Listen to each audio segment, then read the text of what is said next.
ನಮಸ್ಕಾರ ವೀಕ್ಷಕರೇ, ನೀವು ನೋಡ್ತಾ ಇದ್ದೀರಾ ವಿಟಿವಿ ಬಳ್ಳಾರಿ. ನಾನು ನಿಮ್ಮ ಪವಿತ್ರ. ಯಾಕೆ ಇಷ್ಟು ಎಕ್ಸೈಟ್ಮೆಂಟ್ ಇದ್ದೀರಾ ಅಂತ ಕೇಳ್ತಾ ಇದ್ದೀರಾ? ಯಾಕಂದ್ರೆ ನಮ್ಮ ಬಳ್ಳಾರಿಯಲ್ಲಿ ಬಾಲಾಜಿ ಕ್ಯಾಂಪ್ ಅಲ್ಲಿ ಅಮೃತೇಶ್ವರ ಟೆಂಪಲ್ಗೆ ನಾವು ವಿಸಿಟ್ ಆಗಿದ್ದೀವಿ. ಒಂದ್ಸಲ ದೇವಸ್ಥಾನ ಹೇಗೆಲ್ಲ ಅಲಂಕಾರ ಮಾಡಿದಾರೆ ಅಂತ ನೀವು ನೋಡ್ತಾ ನಾವು ನೋಡ್ಕೊಂಡು ಬರೋಣ.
ಹನುಮಾನ್ ದೇವರು ಪುತಾಲಿ ನೋಡಿದ್ರೆ ಇವತ್ತು ಚಿಕ್ಕ ಪುಟ್ಟ ಹನುಮಾನ್ ನೋಡೋಣ ಬನ್ನಿ. ಹೇಗೆಲ್ಲ ತುಂಬಾ ಅದ್ಭುತವಾಗಿ ಕಾಣ್ತಾ ಇದ್ದಾನೆ ನಮ್ಮ ಹನುಮಾನ್ ದೇವರು.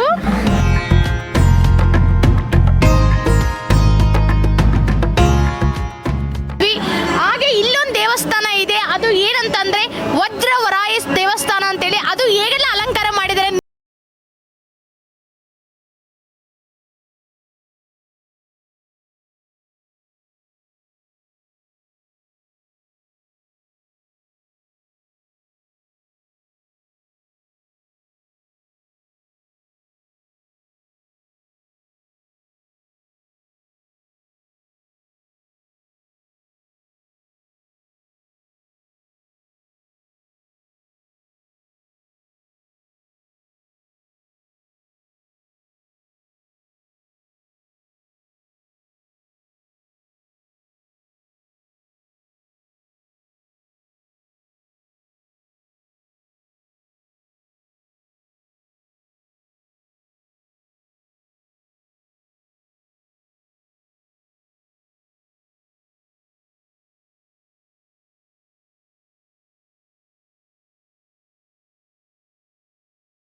ನೋಡಿದ್ರಲ್ಲ ವೀಕ್ಷಕರೇ, ಎಷ್ಟೆಲ್ಲ ಬಸವಣ್ಣಗಳು, ಹಾಗೆ ಬಸವಣ್ಣ ರೀತಿಯರಂತ ಕೆತ್ತಿರೋ ಶಿವಲಿಂಗಗಳು ಎಷ್ಟು ಅದ್ಭುತವಾಗಿ ಕೆತ್ತಿದ್ದಾರೆ. ಇನ್ನೊಂದು ಹೇಳೋದು ಮರ್ತಿದ್ದೀನಿ, ಲಕ್ಷ್ಮೀ ನರಸಿಂಹಸ್ವಾಮಿ ದೇವಸ್ಥಾನ ಕೂಡ ಹಾಗೆ ನೋಡ್ಕೊಳ್ಳೋಣ, ಎಷ್ಟು ಅದ್ಧೂರಿಯಾಗಿ ಮಾಡಿದ್ದಾರೆ ಅಲಂಕಾರ.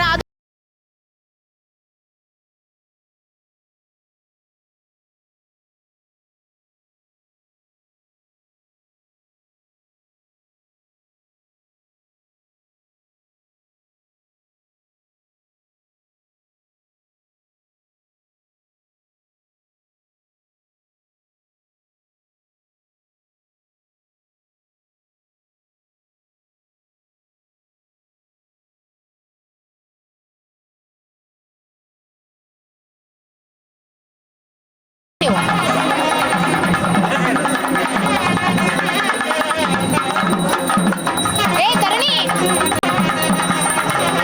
ವೀಕ್ಷಕರೇ, ಇಲ್ಲಿ ಬಾಲಾಜಿ ಕ್ಯಾಂಪಲ್ಲಿ ಅಮೃತೇಶ್ವರ ದೇವಸ್ಥಾನದಲ್ಲಿರುವಂತ ಶಿವ ಪಾರ್ವತಿ ಮಹಾ ಮಂಗಳಾರತಿ ನಡೀತಾ ಇದೆ. ನೀವು ಒಂದು ಟೈಮ್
ಭಕ್ತಾದಿಗಳ ಹತ್ರ ಬಂದಿದ್ದೀನಿ. ನಾನು ಮುಂದೆ ನೀನ್ ಮುಂದೆ ಅಂತ ಅವ್ರು ಮಾತಾಡಕ್ ತುಂಬಾನೇ ಇಷ್ಟಪಡ್ತಾ ಇದ್ದಾರೆ. ಆ ಭಕ್ತಾದಿಗಳನ್ನ ಕೇಳೋಣ.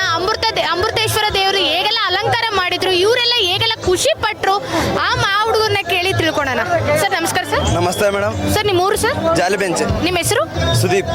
ಈ ಅಮೃತೇಶ್ವರ ದೇವಸ್ಥಾನಕ್ಕೆ ಬಂದಿದ್ದೀರಲ್ಲ, ಹೇಗೆಲ್ಲ ಖುಷಿ ಆಯ್ತು? ಅಲಂಕಾರ ನೋಡಿ ಏನೆಲ್ಲ ಅನಿಸ್ತು ನಿಮಗೆ? ಈ ಸಿಸ್ಟಮ್ ಬಹಳ ಚೆನ್ನಾಗಿದೆ. ಇಲ್ಲಿ ಅಲಂಕಾರ ಎಲ್ಲ ಸರಿಪಡಗಿದೆ. ಇದು ದೇವಸ್ಥಾನ ಇರೋದು ರೋಡ್ ಬಾಗ್ಲಲ್ಲಿ, ಇದು ಹಳ್ಳಿಗಾಡಲ್ಲಿ ಲೊಕೇಟ್ ಆಗಿದೆ. ಸಿಸ್ಟಮ್ ಬಹಳ ಚೆನ್ನಾಗಿದೆ. ದರ್ಶನ ಎಲ್ಲ ಚೆನ್ನಾಗಾಯ್ತು, ಎಲ್ಲ ಚೆನ್ನಾಗಿ ಅನಿಸಿತು. ಅಮ್ಮ ನಮಸ್ಕಾರಮ್ಮ. ಹೇಳಿ ಅಮ್ಮ, ಅಮೃತೇಶ್ವರ ದೇವಸ್ಥಾನಕ್ಕೆ ನೀವು ಬಂದಿದ್ದೀರಲ್ಲ, ಅದು ಹೇಗೆಲ್ಲ ಅಲಂಕಾರ ಆಯ್ತು? ಅಲಂಕಾರ ನೋಡಿ ನೀವೇ ಖುಷಿ ಪಟ್ರಿ ಅಂತ ನಮಗೆ ಸ್ವಲ್ಪ ತಿಳಿಸ್ಕೊಡ್ತೀರಮ್ಮ? ಬಹಳ ಚೆನ್ನಾಗಿದೆ, ಅದು ನೋಡಕ್ಕೆ ಇದಾಗುತ್ತೆ, ನೋಡಿದ್ರೆ ಆನಂದ. ಎಷ್ಟು ಗಂಟೆ ಬಂದಿದ್ರಮ್ಮ ನೀವು ಈ ದೇವಸ್ಥಾನಕ್ಕೆ? ನಾವು ಬಂದ 1.5 ಗಂಟೆ ಆಯ್ತು. 1.5 ಗಂಟೆ ಆಯ್ತು. ಅಲಂಕಾರ ನೋಡಿ ಹೇಗೆ ಅನಿಸ್ತು ಅಮ್ಮ ನಿಮ್ಗೆ? ಚೆನ್ನಾಗಿದೆ. ಫ್ಯಾಮಿಲಿ ಎಲ್ಲರೂ ಬಂದಿದ್ದೀರಾ ಹಾಗಾದ್ರೆ? ಮಕ್ಕಳೆಲ್ಲ ನಮ್ದು ಇಲ್ಲೇ ಹತ್ರ. ಸರ್ ಹತ್ರ ತಿಳ್ಕೊಳ್ಳೋಣ ಬನ್ನಿ. ಸರ್ ನಮಸ್ಕಾರ. ಸರ್ ನಮಸ್ಕಾರ. ಹೇಗೆಲ್ಲ ಅನಿಸ್ತು ಸರ್ ಅಲಂಕಾರ ನೋಡಿ? ಅಮೃತೇಶ್ವರ ದೇವಸ್ಥಾನ ಅಲಂಕಾರ ನೋಡಿ ಹೇಗೆ ಅನಿಸ್ತು ಸರ್? ತುಂಬಾ ಆನಂದ ಆಯ್ತು, ಯಾಕಂದ್ರೆ ಬಹಳ ಚೆನ್ನಾಗಿ ಮಾಡಿದ್ದಾರೆ ದೇವಸ್ಥಾನದ. ಬಹಳ ಅಲಂಕಾರ ಎಲ್ಲ ಬಹಳ ಚೆನ್ನಾಗಿದೆ. ಬಂದಿದ್ರ ಆ ದರ್ಶನ ನೋಡಿ, ಆ ಕ್ಯೂ ನೋಡಿ ನಿಮಗೆ ಏನು ಅನಿಸ್ತು ಸರ್? ಮೇಡಮ್ ತುಂಬ ಚೆನ್ನಾಗಿ ಅನಿಸ್ತು. ಸೊ ನಮ್ಮ ಈ ಲೈನಲ್ಲಿ ಈ ದೇವಸ್ಥಾನ ಆಗಿರೋದು ನಮ್ಮ ಪುಣ್ಯನ ಅನ್ಕೋಬೋದು ಮೇಡಮ್. ಯಾಕಂತಂದ್ರೆ ಈಗ ನಮ್ಮ ಬಳ್ಳಾರಿಯಲ್ಲಿ ನಮ್ಮ ಹತ್ರದ ದೇವಸ್ಥಾನ, ಮತ್ತು ನಾವು ಈ ಥರ ದೇವಸ್ಥಾನ ನೋಡ್ಬೇಕಂದ್ರೆ ನಾವು ಹಂಪಿಗೆ ಹೋಗ್ಬೇಕ್ರಿ. ಸೊ ಹಂಗಾಗಿ ತುಂಬ ಒಳ್ಳೆಯ ದೇವಸ್ಥಾನ ಹಾಗೂ ಒಂದು ಪ್ರತಿಷ್ಠಿತವಾದ ದೇವಸ್ಥಾನ. ಫ್ಯಾಮಿಲಿ ಸಮೇತ ಬಂದಿದ್ದೀವಿ, ತುಂಬ ಚೆನ್ನಾಗಿ ಅನಿಸ್ತು. ದೇವ್ರ ದರ್ಶನ ಹಾಗೂ ಅಲ್ಲಿರ್ತಕ್ಕಂಥ ಈಗ ಲೈಟಿಂಗ್ ವ್ಯವಸ್ಥೆ ಆಗಿರ್ಬೋದು, ಪ್ರತಿಯೊಂದು ವ್ಯವಸ್ಥೆ ಆಗಿರ್ಬೋದು, ಅತಿ ಅದ್ಭುತವಾಗಿದೆ.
ಹೋಗಿ ಅಂತ ಕೇಳೋಕೆ ಇಷ್ಟಪಡ್ತೀನಿ ವೀಕ್ಷಕರೇ.